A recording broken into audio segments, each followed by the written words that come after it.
Hello everyone and welcome back to another full English grammar in use video with Rojas English. I'm Jasmine and today I'm going to teach you all about present perfect simple tense.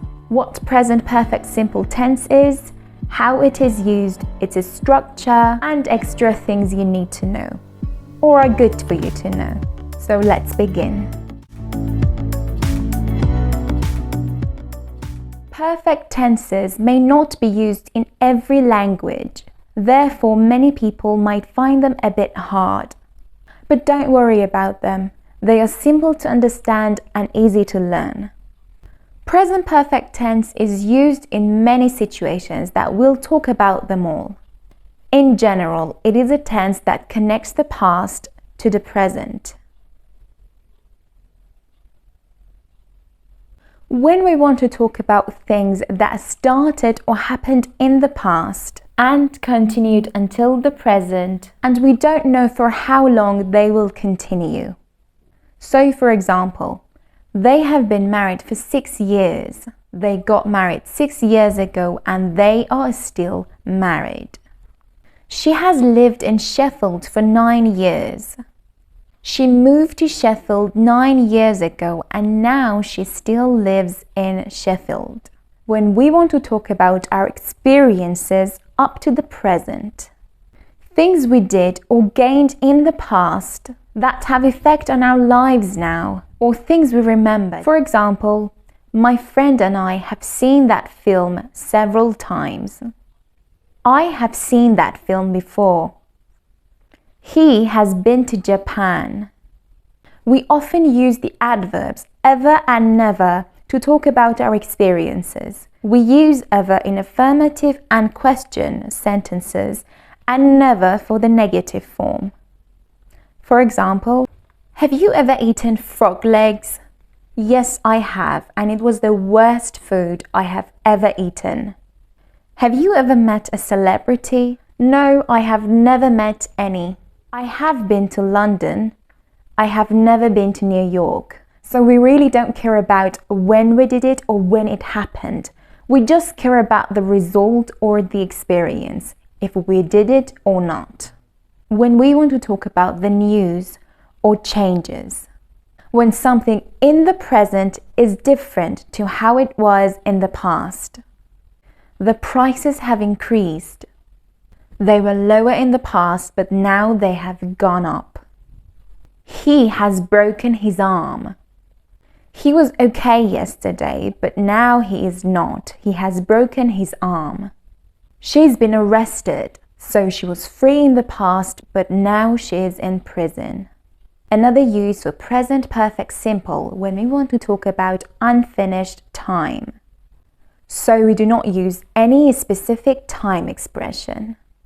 I've seen him today. Today is not over yet. Perhaps it's 3 p.m. and I saw him sometime in the morning, but it's still the same day and the day is not over. We've known each other since we were 8. I haven't taken my pills this month, so we're in the middle of the month and the month is not over yet. When we want to talk about finished tasks, activities that got completed recently, just about now, not long ago. For example, they have already done their homeworks. I've recently bought a new dress. Or for example, imagine a colleague invites me out for lunch, but I finished eating it a few minutes ago. So I say, I've just had lunch. In this case, you see the keywords already, recently, just. Let's get to the structure. So we have subject plus auxiliary verb have or has in the simple present form plus past participle of the main verb. I, you, we, they have worked. He, she, it has worked. For the past participle form of verbs, we have to know we've got regular and irregular verbs. For the regular verbs, we only add ed to the end of the verb. For the irregular verbs, we do not add ed, but there is also no rule, so we have to learn them. For the negative form, we only add not after the auxiliary verbs have or has. So we say, I, you, we, they have not spoken. He, she, it has not spoken. We contract the subject and the auxiliary verb here as well. I have, I've, you have, you've, we have, we've, they have, they've, she has, she's, he has, his, it has, its.